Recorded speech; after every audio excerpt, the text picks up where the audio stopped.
Hello hello, bonjour bonjour. Chào mừng các bạn đã quay trở lại với YouTube channel. Video ngày hôm nay là một video về Kim Kardashian. Hôm trước thì vừa mới quay một clip unbox một cái túi kết hợp với cả Kim Kardashian của nhà Balenciaga. Thì có nói là một clip thì sẽ không thể đủ với cả Kim Kardashian, đúng. Thì ngay vài hôm sau đó thì xảy ra cái câu chuyện về chiếc váy Happy Birthday Monsieur President mà Kim Kardashian đã mặc ở trong thảm đỏ của Met Gala năm nay, năm 2022, được diễn ra vào hồi đầu tháng 5 năm nay.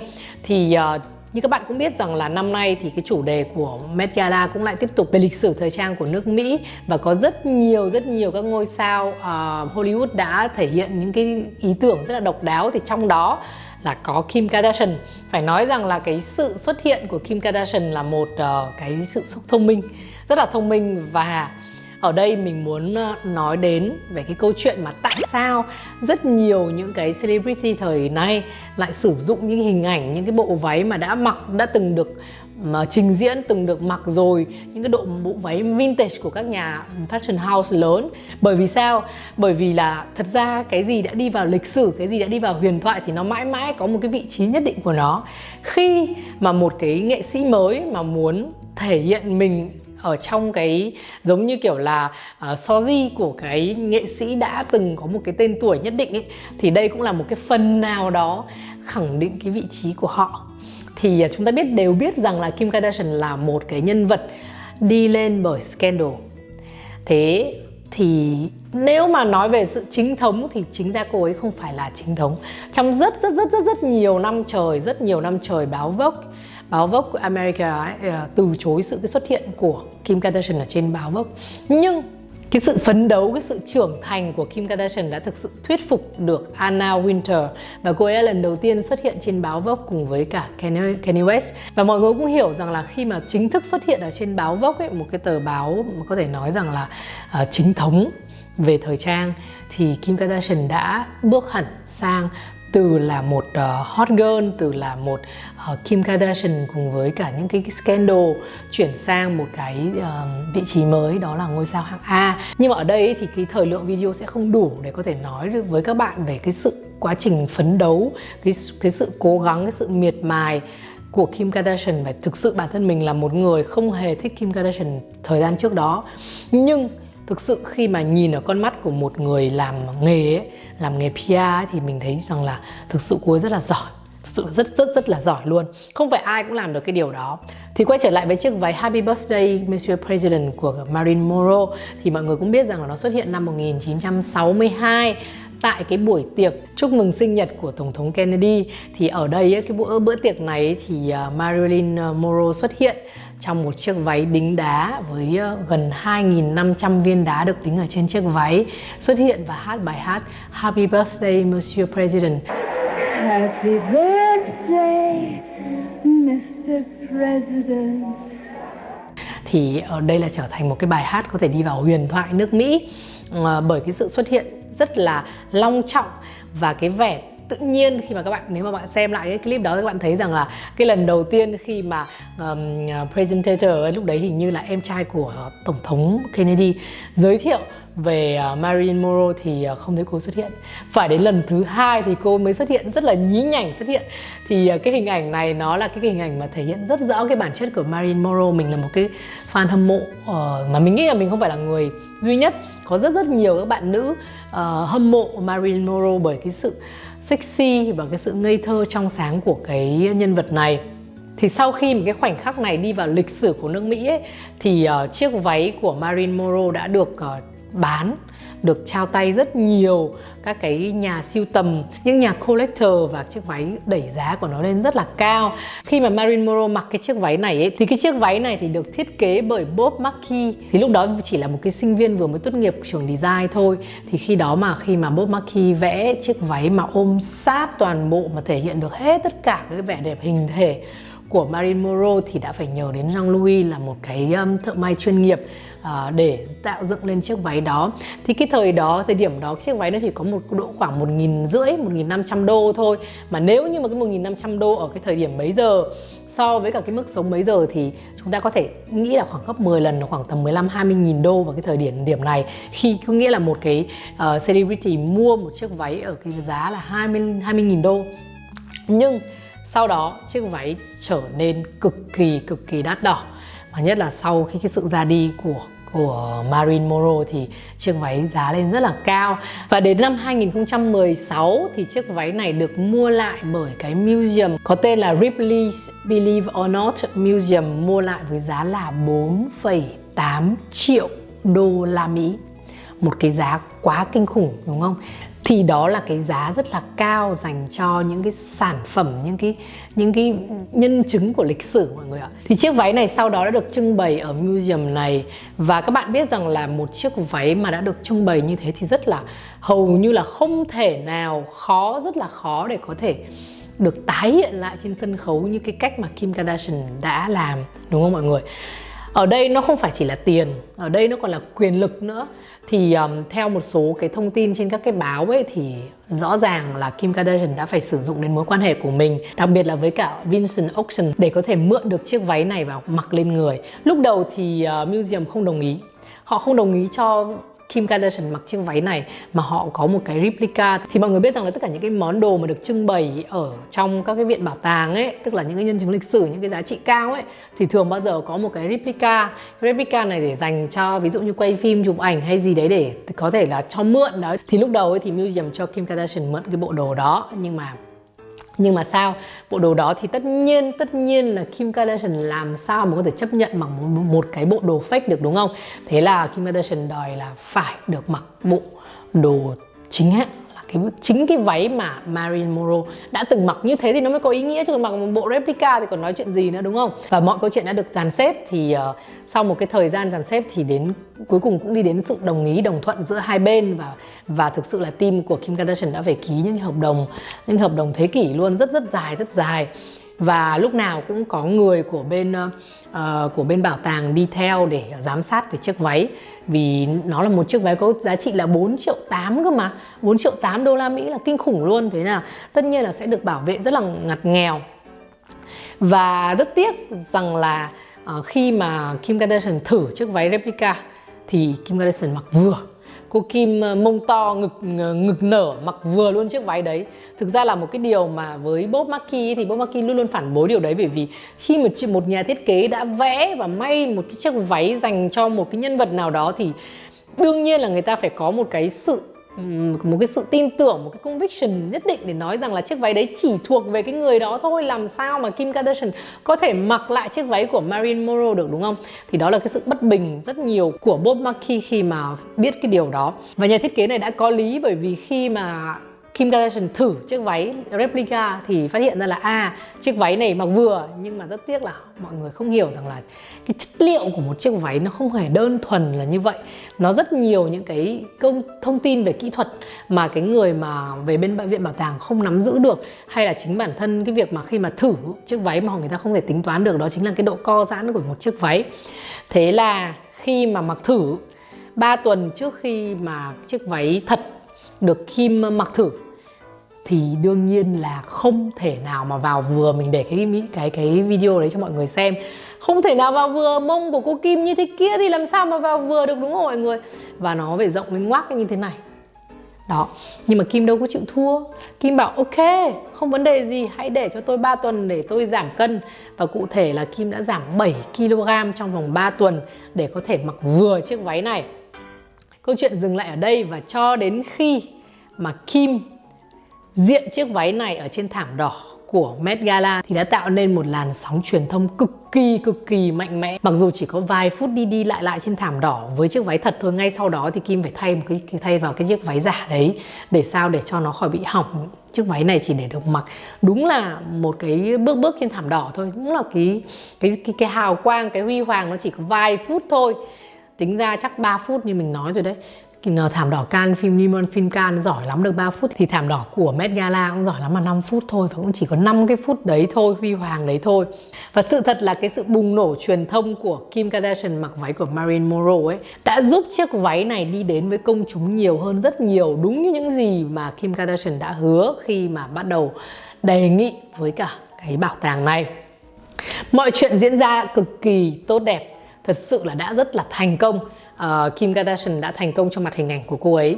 Bảo tàng Ripley's Believe or Not cũng đạt được cái gì mà mong muốn, cái gì mà cam kết của Kim Kardashian, đó là chiếc váy đã đi đến toàn bộ ngõ ngách của tất cả những nơi trên thế giới. Ở đâu có internet ở đó có chiếc váy này. Ok, thế nhưng chiếc váy này còn nổi tiếng hơn nữa, và cái độ xác suất scandal của Kim Kardashian được đẩy lên cái đỉnh cao của gần như đến 100%, tức là cô này làm cái gì là scandal ở đó. Thì đó là khi mà bảo tàng phát hiện ra những cái vết hỏng của chiếc váy. Thì mình để ảnh ở đây cho mọi người thấy rằng là chiếc váy bị hỏng ở đâu, bị rão cái chỉ ở phần mông, từ eo xuống dưới mông đó, và ở phía tay, phía cái button của áo ấy thì cũng bị rách. Đấy là sau đó khoảng 1 tuần sau thì người ta phát hiện ra thêm cái vị trí này. Thì có rất nhiều cái sự tranh cãi, và tại sao, làm sao mà những cái chuyên gia về trang phục của một bảo tàng lớn như vậy mà lại không thể nào mà tính toán được và liều lĩnh như thế để đưa cho cô Kim mặc chiếc váy này lên thảm đỏ, dù chỉ là 5 phút mà có khả năng làm hỏng, hủy hoại chiếc váy như thế. Thì có một cái làn sóng dư luận rất dữ dội chỉ trích Kim và tất cả những cái người mà tham gia trong cái buổi thỏa thuận này, trong cái thương vụ này, có thể nói là thương vụ rõ ràng mà bây giờ chiếc váy đỉnh lên cái giá cao hơn rất nhiều so với cái giá 4,8 triệu của nó lúc mua về, đúng không? Thì tất cả mọi người đều lên án là tại sao, nhất là Bob Mackie là một cái người mà cực kỳ giận dữ, tại vì bản thân chiếc váy có cái tuổi đời đến 60 năm tuổi. Một cái nhà thiết kế mà làm được cái điều đó thì tất nhiên là một cái điều tự hào, có lẽ đây là một cái điều tự hào. Và thực sự là không có chiếc váy này, không có cái sự vụ này xảy ra thì không ai biết Bob Mackie là ai luôn. Có thể là giới mộ điệu những cái sản phẩm haute couture, những cái sản phẩm handmade, nói chung là không phải là cái phần đông của giới mộ điệu biết về Bob Mackie, đúng không? Nói chung là ở đây về cái độ thành công về truyền thông thì hầu như là ai cũng có phần của họ. Tuy nhiên cái damage của chiếc váy thì không thể phủ nhận, và nó rõ ràng là nứt rách rất là nhiều. Thì có một bài báo mình cũng để lên sang đây cho mọi người thấy. Thì cái bài báo này đã phân tích để chứng minh cái sự trong sạch cho Kim Kardashian. Bởi vì là hoàn toàn tất cả những cái thời gian mà Kim có xuất hiện cùng với chiếc váy, cũng như là chiếc váy để bên cạnh Kim, thì luôn luôn có cái sự chứng kiến của bảo tàng, của cái nhân viên của bảo tàng đi cùng để giám sát chiếc váy. Vậy thì khi mà chiếc váy có cái dấu hiệu rạn nứt ý, thì rõ ràng là người ta phải thấy ngay lúc đó, chứ không phải để tận đầu tháng 6 mới phát hiện ra, đúng không mọi người? Thì đấy chỉ là một trong những cái biện hộ thôi. Còn bản thân mình thì mình thấy như thế này. Một chiếc váy với cái tuổi đời 60 năm, dù là chất liệu nó có tốt đến đâu đi nữa thì nó cũng phải được bảo quản. Và một chiếc váy khi mà được mang một cái sức nặng rất là lớn của 2.500 viên đá thì nói thật với các bạn là rất khó để có thể nó đã đảm bảo. Mặc dù là Marilyn Monroe cũng chỉ mặc duy nhất cái chiếc váy này trong vòng mấy phút hát là lên trình diễn cái bài hát đó thôi, và ngay sau đó là chiếc váy này được để lại, đúng không các bạn? Thế thì thực sự Kim là người thứ hai mặc lên chiếc váy đó, thực sự như vậy luôn. Thì đó cũng là cái điều rất là đáng tự hào. Bạn nào mà làm truyền thông thì cũng có thể hiểu và có thể phân tích được cái giá trị của cái việc mà mặc lại chiếc váy của một cái nhân vật huyền thoại như vậy của Kim. Thì đây có thể nói rằng là Kim cùng với cả cái team của mình rất là thông minh luôn. Riêng về cái ý tưởng đã thông minh rồi, chưa nói đến việc thực hành đó. Thì mình không phải là bảo vệ Kim, nhưng mình cũng phải công nhận một điều rằng là rõ ràng là Kim và team của mình, ekip của mình rất là giỏi, đúng không mọi người? Và để thực hiện điều đó không phải điều đơn giản, cô ấy đã làm được. Chứng tỏ một điều rằng là gì? Chứng tỏ một điều rằng là Kim có một cái sự uy tín nhất định thì mới có thể thuyết phục được tất cả những cái bên, nào là Vincent Auction đến cái viện bảo tàng Ripley's Believe or Not này, đồng ý với cái thương vụ này, đúng không mọi người? Và cái kết quả của sự bùng nổ truyền thông này cũng là một cái điều chứng tỏ được cái vị thế và cái sự hot, cái sự hút truyền thông của Kim Kardashian trên toàn thế giới, trên phương diện toàn thế giới nhé mọi người. Vậy thì cái trang Diet Prada đã lên 2 bài liên tiếp, và mỗi một cái bài nào có đến khoảng tầm độ 300.000 like, tức là tổng số 2 bài là đến gần nửa triệu người phẫn nộ và không đồng ý. Và có nghĩa là gì? Có nghĩa đến nửa triệu người trên thế giới này phẫn nộ về cái việc mà Kim Kardashian mặc lại chiếc váy của Marilyn Monroe. Thì nếu như anti-fan thì sẽ nói là đấy, con này xí xọ, người làm sao mà so sánh được với cả Marilyn Monroe, là một cái thần tượng như thế mà đòi sánh giữa Kim Kardashian với cả Marilyn Monroe được sao? Còn đối với cả fan ủng hộ thì sẽ nói sao? Họ sẽ bảo vệ. Bởi vì thực sự mà nói, một chiếc váy với cái tuổi đời 60 năm tuổi với sức nặng là 2.500 viên đá ở trên nó, nói thật với mọi người là cực kỳ là mong manh dễ vỡ chứ không phải không. Thế thì cái chuyện mà nó xảy ra cái xây sất là cái chuyện mà có thể hiểu được. Thực sự bản thân mình thấy là cái chuyện này là chuyện có thể hiểu được. Còn về cái câu chuyện là ai đúng ai sai, Museum đúng hay là Kim đúng, Kim có sai trong vấn đề này không, và câu chuyện sẽ xử lý như thế nào, Thì hợp đồng rõ ràng rồi. họ đã ký với nhau, họ đã rà soát cùng với nhau, thì bây giờ cứ mang hợp đồng ra mà tương thôi. Trong cái lúc mà trên vấn đề hợp đồng đấy thì tất nhiên là không có ai đến bây giờ cái bên Kim và bên bảo tàng cũng không đem cái hợp đồng đó ra, vì đấy là cái vấn đề về bảo mật, người ta không thể đem ra được. Nhưng cái câu chuyện này mình nghĩ là giải quyết cực kỳ đơn giản, không có cái gì là khó cả. Cứ đem hợp đồng ra mà tương thôi để giải quyết hậu quả. Tuy nhiên cái hậu quả ở đây mà tại sao có rất nhiều người lên án đến như vậy, đó không phải là cái hậu quả về vấn đề tiền, vấn đề trách nhiệm của bên nào to hơn, bên Kim to hơn hay bên bảo tàng to hơn, bởi vì luôn lúc nào cũng có người của bảo tàng đi cùng mà. Mà cái vấn đề ở đây đó chính là cái câu hỏi lớn đặt ra, đó chính là một cái nhân chứng lịch sử của lịch sử nước Mỹ. Khi mà một chiếc váy có tuổi đời là 60 năm tuổi đã từng chứng kiến rất nhiều những lịch sử, những cái sự kiện lịch sử của nước Mỹ bị hỏng, bị một người nổi tiếng, rất nổi tiếng làm nó damage, làm hỏng nó, thì đó mới là cái câu chuyện mà người ta đem ra người ta bàn tán nhiều nhất, chứ không phải câu chuyện là làm hỏng váy thì phải đền như thế nào. Đấy không phải câu chuyện mà tất cả lúc đó thì ở đây thì toàn bộ đều có thể nhảy vào để có một cái phát ngôn, bởi vì lúc đấy phát ngôn là gì? Phát ngôn là dành cho nước Mỹ. Tôi nói cho nước Mỹ, tôi nói cho lịch sử nước Mỹ, tôi nói kia. Nhưng mà với cái quan điểm của mình thì mình thấy ra như này, nếu như không có câu chuyện này xảy ra thì liệu các bạn có đến cái bảo tàng đó để xem chiếc váy đó không, để ngắm nghía chiếc váy đó không? Hay nó cũng chỉ nổi tiếng ở trong cái phạm vi của những cái dân chơi, những collector mà thôi, đúng không? Thì đó là cái câu chuyện về chiếc váy của Kim Kardashian. Thì có thể là sẽ có cái màn follow up của cái câu chuyện này sẽ được giải quyết như thế nào, để chúng mình cùng đón xem tiếp theo, đúng không? Cùng chờ đợi. Nhưng mà mình nghĩ là sẽ không có ngay đâu. Và thực ra nếu mà theo dõi Kim Kardashian trên cái Insta của cô ấy thì cuộc sống vẫn vui tươi mọi người ạ. Đấy là cái bản lĩnh của một ngôi sao đấy mọi người. Bây giờ thì có thể là mình có nhắc cái từ này rất là nhiều, nhưng mà sự thật mà nói, mình không phải là ngôi sao, nhưng mà mình nhớ là đã từng có một cái thời gian, có khoảng 2-3 lần ở trong cái thời gian quá khứ của mình thì có một số cái scandal xảy ra, scandal vạ miệng thôi, không có vấn đề gì cả. Nhưng mà mình cũng nhớ luôn là một đêm ngủ dậy bị hơn 1.000 người chửi. Thì cũng thấy kinh khủng cỡ nào. Còn đây là cả thế giới, rất là nhiều người, nửa triệu người ở trên một cái trang, còn chưa kể là rất nhiều những cái trang, những cái group khác chửi, thì không biết là nó sẽ bị như thế nào. Cho nên là nói thật ra là một cái cô gái gọi là nữ hoàng drama thì nó quá quen thuộc những scandal đấy rồi, cho nên là không ảnh hưởng đến cuộc đời gì của chị đâu. Chị cũng vẫn cứ tiếp tục ăn chơi nhảy múa, vẫn tiếp tục sung sướng thôi, thản nhiên với đời thôi. Cho nên là chúng mình hóng drama thì tiếp tục hóng cho vui, chứ còn để mà đánh giá một con người qua drama thì rất là khó các bạn ạ. Ok, video của mình thì kết thúc tại đây rồi. Hẹn các bạn ở trong một cái video khác. Nhân vật tiếp theo sẽ là nhân vật nào nhỉ? Hay mình cứ tiếp tục nói về Kim Kardashian đi. Có vẻ vui vì rất nhiều thứ để nói mà. Ok. Cảm ơn các bạn đã theo dõi video clip đến tận giờ phút này. Và nhớ comment phía bên dưới cho mình biết là các bạn đã xem đến tận giờ phút này. Hẹn gặp lại các bạn trong những video clip sắp tới. Bisous.